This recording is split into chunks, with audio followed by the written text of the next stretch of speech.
revisen la entrevista de Jofre Campaña, donde hablamos sobre estos vínculos de ciertas empresas que están relacionadas con la familia del presidente Noboa, con su tía especialmente, lideresa del grupo Novis, del grupo empresarial Novis,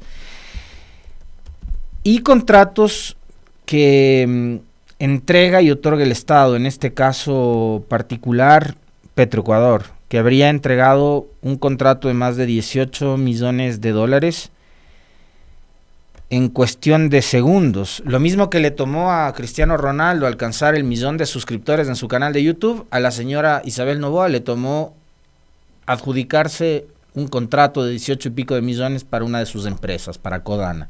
50 minutos, el mismo tiempo. Y ayer, durante la entrevista con el doctor Jofre Campaña, hubo algunas cosas que son, como les digo, muy interesantes y que cabe nuevamente volver a reflexionar sobre las mismas. Una, él hacía referencia y un llamado especial a las entidades que deberían ser las encargadas inmediatamente, cuando se ha revelado esta información por parte de medios de comunicación, específicamente aunque algunos otros medios les provoque alergia decirlo, pero la publicación surgió de Radio Pichincha, que deberían actuar de inmediato, de oficio. Una de ellas la Contraloría y por supuesto después de que actúe la Contraloría también la Fiscalía. Y de ahí algunas otras también. La Asamblea a partir de su condición de ente fiscalizador, por sus atribuciones de ejercer precisamente control político. Y de ahí probablemente algunas otras. Había una Secretaría Anticorrupción que no servía para maldita sea la cosa, que le cambiaron de nombre. Ahora tiene algún nombre rimbombante que le puso Noboa, es como la Secretaría de la Probidad Pública, alguna cosa así.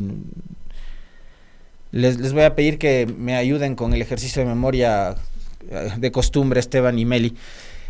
¿Cómo se llama cuál es el nuevo nombre de esta Secretaría Anticorrupción que no servía para nada, pero que debería estar detrás de esto? Entidades que se dedican a la famosa lucha contra la corrupción en este país hay de sobra. El problema es que son súper reactivas, o sea, tiene que haber un escándalo para que empiecen a activarse. Y en este caso no hay un escándalo, hay una publicación periodística que debería convocarles a que empiecen a actuar. Y bueno, la Contraloría ayer, a propósito de lo que decía Jofre Campaña en este espacio, ¿qué pasa con la Contraloría? Decía Jofre Campaña. Hay un contralor ausente en este caso y la Contraloría ayer se pronunció. Cerca de las 19 horas con 15 minutos hubo una publicación de la Contraloría en sus redes sociales. Gracias, Meli. Secretaría de Integridad Pública, no de Probidad Pública. Estaba mal de la memoria, me está fallando la memoria hace rato. Secretaría de Integridad Pública se llama ahora, un nombre ahí. Pueden ustedes adornar de la manera que quiera. El gobierno y el presidente Noboa decidió adornarle con este nombre. Igual da lo mismo el nombre que le pongan siempre y cuando la institución siga siendo utilitaria al que está en el poder de turno, ¿no? Pueden ponerle el nombre que sea. Ahora se llama Secretaría de Integridad Pública, antes era Secretaría Anticorrupción. Esa misma Secretaría Anticorrupción que, por ejemplo, en la época de Guillermo Lasso se hizo la loca con respecto del tema de Hernán Luque. Pero les decía que la Contraloría ayer se pronunció pasadas las 19 horas y publicó un comunicado bastante escueto, 2 párrafos, con fecha 21 de agosto, Contraloría iniciará una verificación preliminar en Petroecuador por contrato para previsión de etanol. La Contraloría General del Estado, en uso de sus facultades constitucionales y legales, iniciará una verificación preliminar de la empresa pública de hidrocarburos del Ecuador, EP Petroecuador, por el proceso de contratación PEPP 2024-002 para la provisión de etanol anhidro, grado carburante para el plan de elaboración de gasolina con etanol. El objetivo es relevar información de este proceso de contratación y con los resultados se estará informando a la ciudadanía. Bueno, en buena hora que hayan reaccionado, en buena hora que la Contraloría se haya pronunciado, así sea con un comunicado bastante corto, escueto, como les digo, unos podrían considerar tibio, pero es un primer pronunciamiento y me parece que por lo menos hasta ahora la Contraloría ha hecho lo correcto. No creo que tarde, porque esto saltó hace un par de días, nada más. Más bien creo que lo han hecho ágilmente. Ahora, lo que esperamos los ecuatorianos es justamente lo que dicen en el corto párrafo final del comunicado.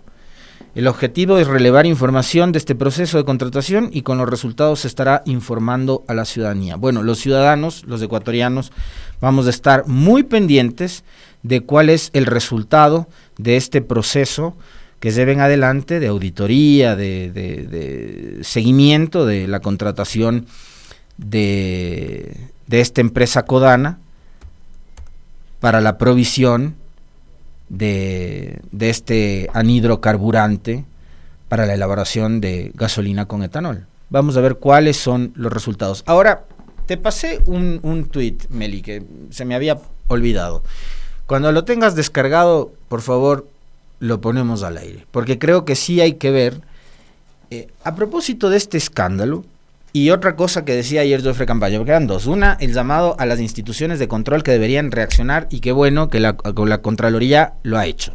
Y creo que lo ha hecho todavía a tiempo. Ahora habrá que ver cuál es el resultado de esa investigación, porque como bien también lo señalaba ayer Jofre Campaña, en este país hay algunas autoridades, incluidos jueces, que tienen miedo de actuar o de fallar en contra del presidente Noboa, por obvias razones. Entonces ojalá acá la Contraloría no actúe con miedo, sino con absoluta severidad y eso sí, apegados a lo que dice la ley. Y ayer Jofre Campaña señalaba que entregar contratos a familiares de hasta cierto grado de consanguinidad del presidente de la República es ilegal. Y que acá habría vínculos de esta famosa empresa Codana con el grupo Novis.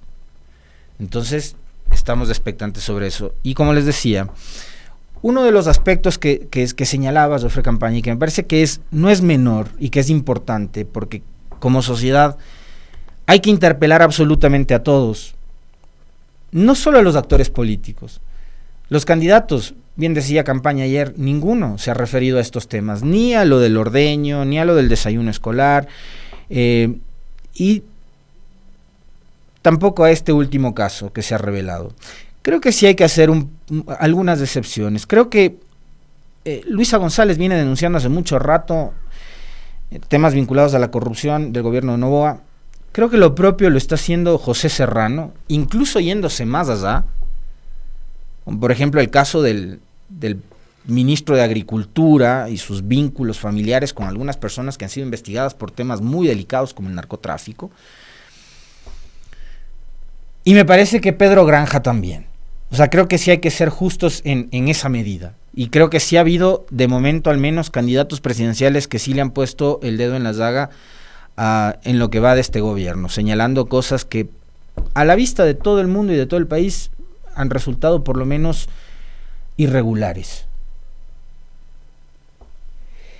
Pero, ¿qué ha pasado? Y yo decía, no hay que poner únicamente la mirada en estos actores de la política, que sean ellos los que salgan a denunciar y digan y tal, porque ustedes recordarán, y en muchos casos,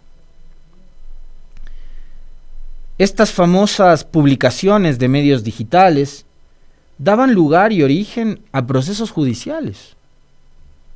Las famosas noticias criminis, ¿no?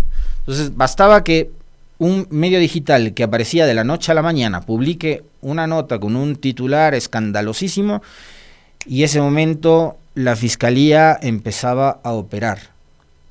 Como cuando acá, recordarán ustedes, hubo medios de comunicación y periodistas que le acusaron a una prefectura de mover volquetas, lo cual fue absolutamente falso, que nunca lograron probar, y acá hubo medios y periodistas que después terminaron siendo perseguidos por esta misma fiscalía, que publicaron noticias falsas y dieron lugar a persecución. Entonces, ahora no está pasando lo mismo. Punto 1.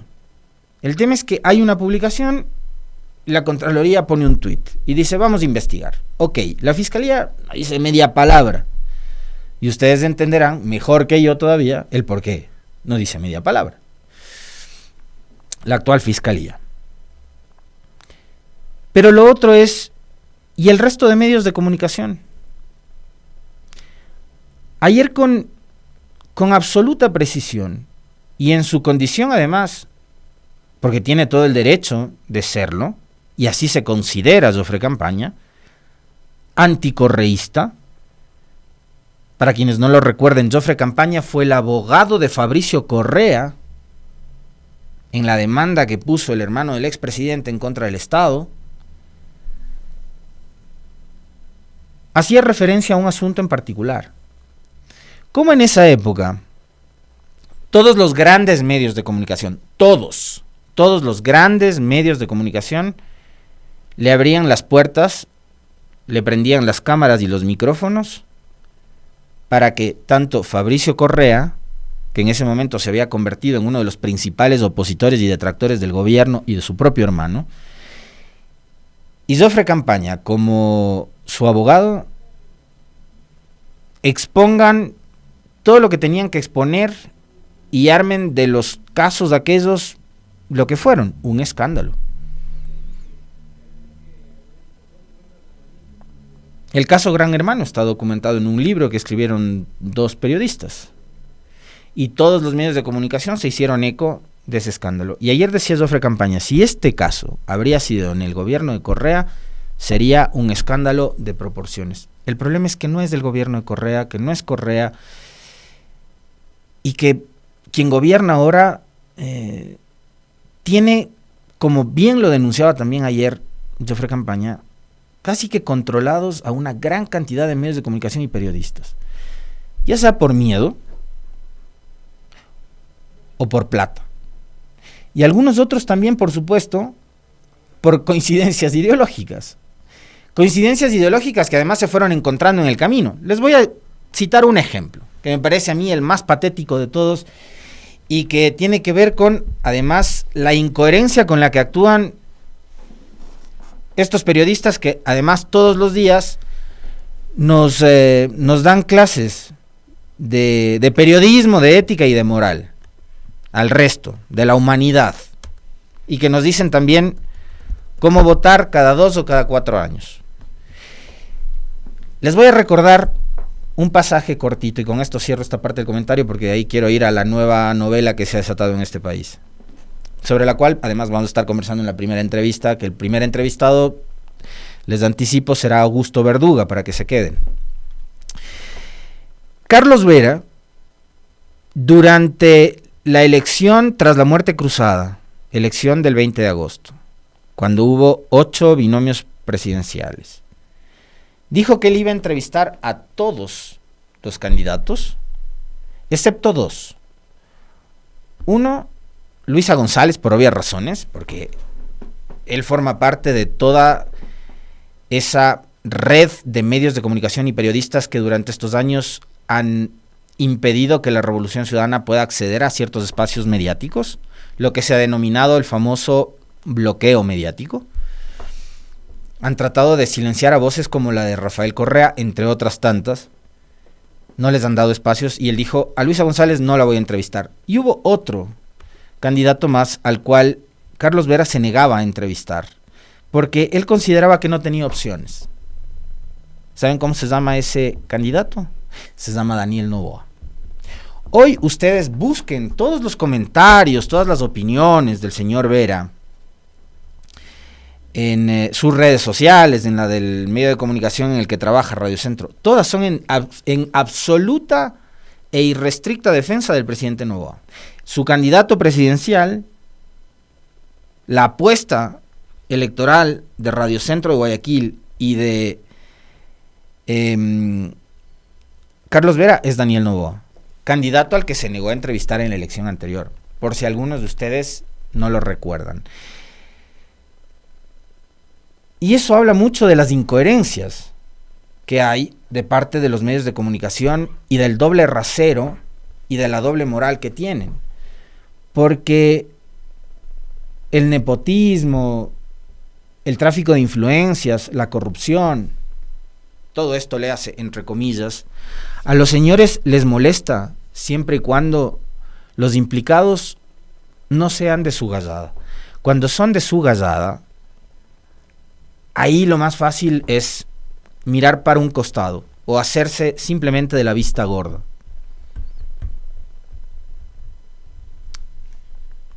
Y ni siquiera referirse a estos temas y centrar la opinión, el comentario, marcar la agenda, desviando completamente la atención.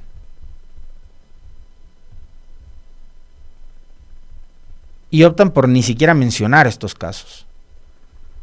Y claro, ahora como les digo, su estrategia es apoyar, respaldar irrestrictamente al gobierno de Noboa. Gobierno que, por cierto, ayer se mandó, me parece a mí, una suerte de tiro al pie. Porque un par de días después de que Radio Pichincha revela que Petroecuador le está entregando en modo flash contratos a las empresas de la tía de Noboa, publican un video patético como este en sus redes sociales. ¡Cumpleaños al viejo! Respeta, que es el jefe. Enviada por nuestro amiguito que llamó la semana pasada. Ahí no, y este territorio es mío. ¡Ah! ¡Eso es mío! Ah, no, eso es mío. Oye, ¿por qué te oyes? ¡Es mío! Sí, es grotesco, pero así se dividieron por años el país, nuestro país. En este gobierno, estas repartidas caducaron. Es evidente que o no sabían de lo que se estaba conversando en las redes sociales, porque en los grandes medios el tema Codana, Petroecuador, Isabel Noboa, Novis no aparece. O lo hacen porque tienen demasiado cinismo y optan por simplemente confiar en la candidez o en la inocencia de la gran mayoría de ecuatorianos. Pero después de que se revela de que Petroecuador le entrega un contrato en 50 minutos por más de 18 millones de dólares a la tía, el gobierno nos publica un video en donde nos dice que ya no hay reparto de la torta. Y está clarísimo que ya no hay reparto de la torta. La torta completa se le está comiendo a la familia del presidente, pues. Y ahí ya no cabe el reparto de la torta.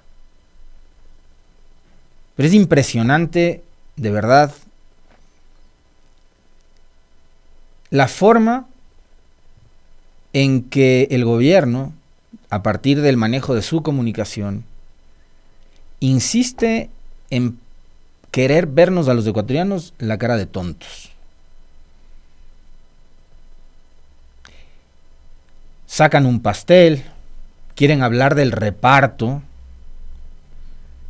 justo días después de que se revela de que Petroecuador le entrega un contrato a la familia del presidente. Y este es un caso más. Antes está el tema del ordeño, el desayuno escolar, y podemos seguir hablando de otros casos también en donde el Estado se ha convertido en un gran botín para estas grandes fortunas, ¿no? Que, digamos, falta no les hace, pues, la plata. Si ayer conversábamos con respecto de lo que representa la familia Noboa para el Ecuador. Es uno de, si no el más grande todavía, no sé si están ahí peleando, punteando con los Wright, con el grupo Sarnitsky, con el grupo El Juri, pero está entre los primeros grupos económicos del país, los señores Noboa. Es decir, plata no les falta. Pero acá hay algo más que solo la plata. Es decirles al resto de grupos, a los Arniski, a los del Juri, a los Deller, a muchos otros, que los que tienen el mando y el poder son ellos. Es una demostración de poder. Y este video, cargado de mucho cinismo, también es parte de eso. Es la demostración de poder. Que ellos pueden hacer del país lo que termina siendo ese pastel. Si ustedes pueden congelar la última toma en la que se ve el pastel, cuando lo despedazan, cuando lo destrozan, ese es el Ecuador. Es la toma de lo que es actualmente el Ecuador. Hecho pedazos, hecho migas, hecho añicos. Porque el Ecuador se lo han disputado los grupos de poder los últimos 8 años. Porque el Ecuador, en efecto, y el reparto puede ser entendido de la manera que sea, porque uno puede pensar también que ese presupuesto del Estado, de más de 34.000 millones de dólares, tiene que ser muy bien distribuido, repartido, para que a los ecuatorianos, a los 18 millones, les llegue traducido en algo, en buenos servicios, lo que les decía también ayer. No, pero ellos lo interpretan de manera diferente. Y ahí, entre los angurrientos que despedazan el pastel, en la imagen que ustedes ven, que se llevan el bocado que pueden, unos más, otros menos, pero se llevan un bocado, nunca van a terminar empachados, porque para ellos es insuficiente lo que puedan conseguir. Porque siempre quieren más. Y porque siempre el Estado, que está mal cuando te da salud gratuita, cuando te da educación gratuita, cuando te permite entrar a la universidad, cuando hace carreteras, cuando hace hospitales, cuando hace puentes, cuando hace vías, cuando hace hidroeléctricas, ahí está muy mal. Ahí consideran ellos que eso es gasto innecesario. Moreno nos decía que los hospitales eran elefantes blancos, que Yachay era un elefante blanco, que de carreteras no se come, pero después está el Estado que les entrega contratos para el desayuno escolar, el Estado que les entrega contratos para la comida de las cárceles, el Estado que les entrega contratos para el etanol en Petroecuador, y está el Estado del cual se benefician para tomar decisiones que beneficien a la banca, por ejemplo, durante el gobierno de Moreno, más todavía durante el gobierno del exitoso banquero, y ahora por supuesto también en el gobierno de Noboa. Pero esto ahora no es un escándalo. Esto ahora se queda en las redes sociales y en los pocos medios digitales que se atreven a denunciarlo. Como este, por ejemplo. Y el resto, mutis por el foro, porque obvio, les decía yo, citando lo que mencionaba ayer Jofre Campaña en este espacio, o por miedo, por plata, o porque ahora, sorpresivamente y de la noche a la mañana, como es el caso del señor Vera, coincide ideológicamente con Noboa.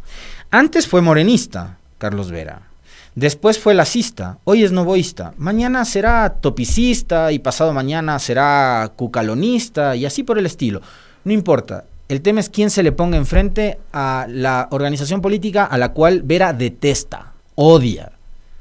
Eso es todo, porque para ellos no hay objetivo más importante que ese. Les importa un comino el Ecuador. Lo que pase con este país a ellos les da igual.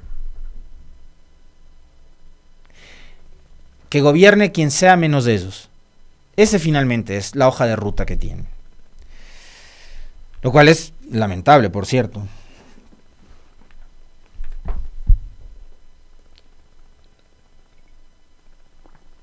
Ahora, refiriéndonos a la última novela.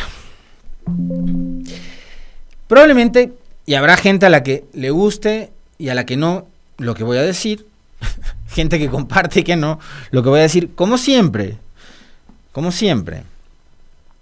en todo tema, por supuesto, no voy a esperar yo, ni mucho menos, que ustedes todos suscriban lo que yo digo o que piensen exactamente lo que yo pienso.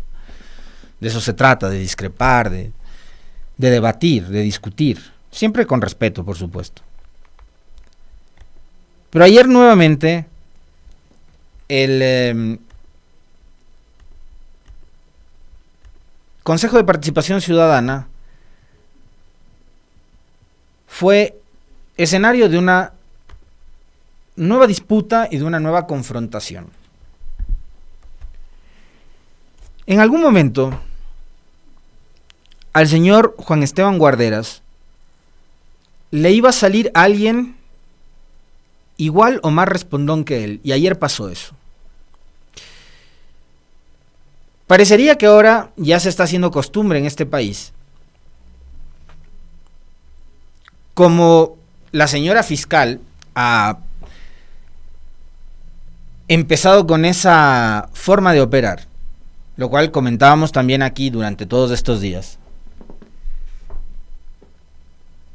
Empezar a llamar y a tildar de narco a lo que se me ocurra porque está dentro de mis objetivos, ¿no? Entonces, como quiero aniquilarte y como quiero anularte ante la opinión pública y como quiero etiquetarte, estigmatizarte, asesinarte reputacionalmente, te voy a poner la etiqueta de narco, ¿ya? Y esto no es algo nuevo. O sea, ahora la señora fiscal ha decidido empezar con esa estrategia que la empezó Guillermo Lasso antes de la consulta popular de febrero del 2023.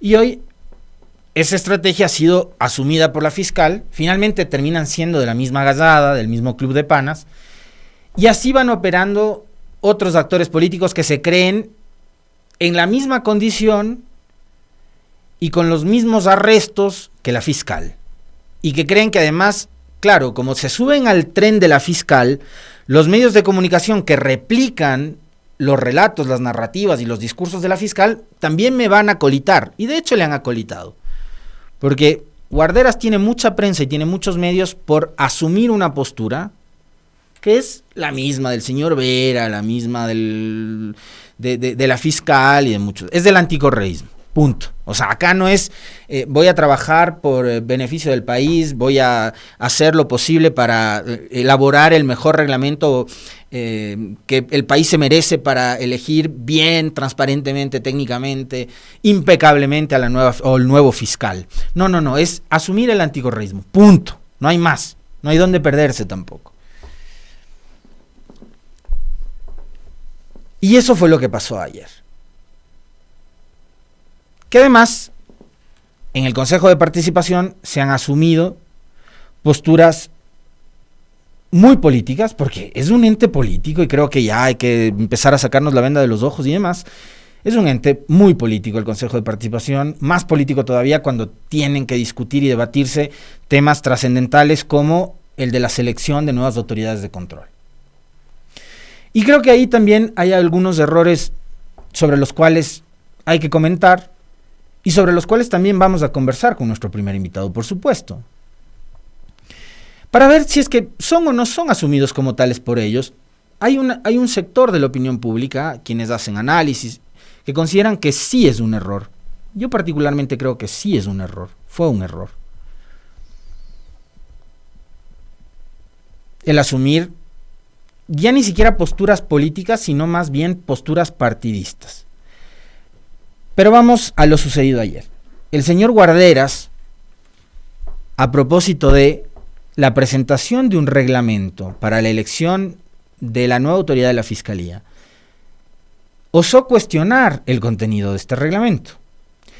Dicho sea de paso, estamos agosto del 2024. La Fiscalía General del Estado tiene que renovar autoridad en abril del 2025.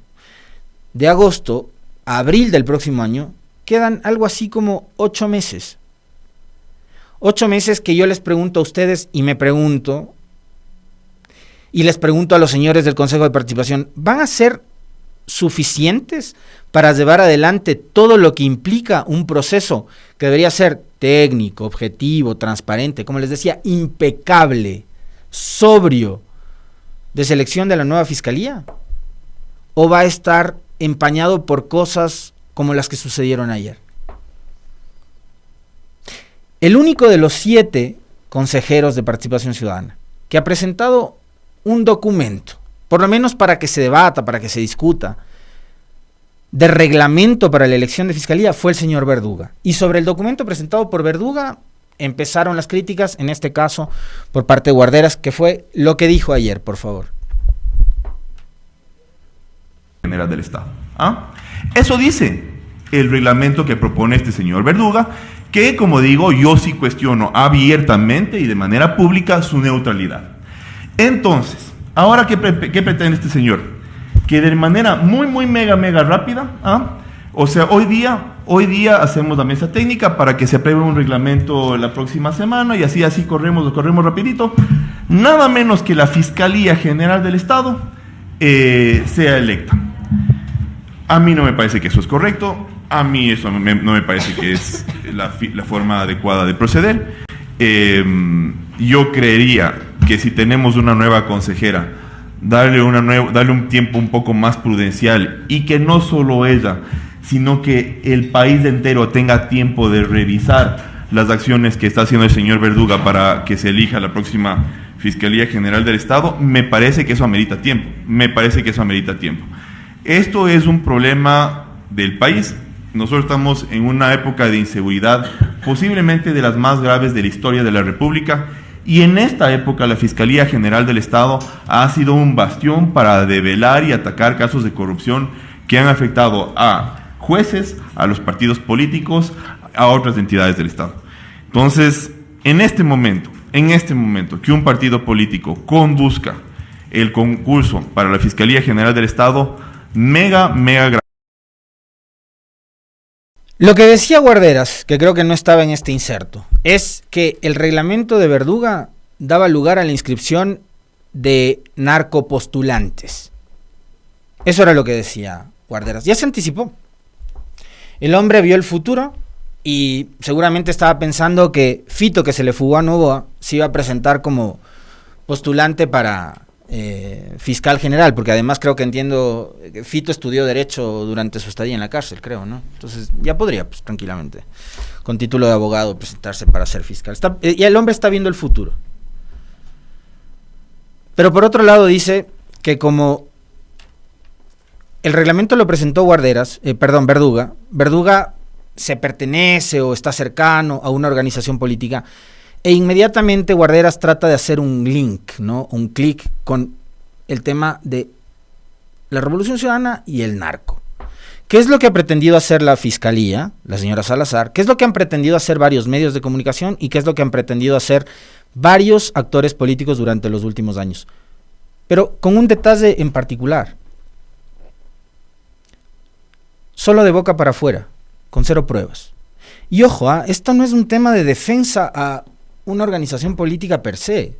Quiero que se entienda eso. Tiene que ver con la defensa del sentido común.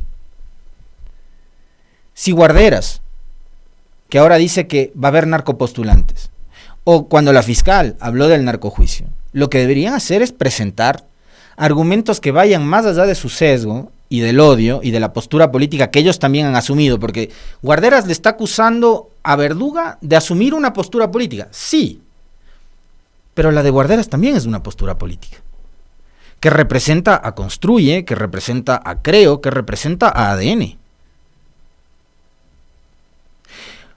Guarderas le cuestiona a Verduga haber hecho campaña con la Liga Azul, haber recorrido el país como mencionado precandidato presidencial de la Revolución Ciudadana, lo cual para mí creo que fue un error. Y vamos a conversar con eso con Augusto más adelante. Porque él es consejero de Participación Ciudadana, y los consejeros de Participación Ciudadana se supone que deberían ser apartidistas, no tener vínculo alguno con partido político. Ok, pero a Guarderas se le ha visto entrar y salir del Palacio de Carondelet, pues. ¿Y de eso quién dice algo? Creo que hay que poner las cosas en blanco y negro en una balanza.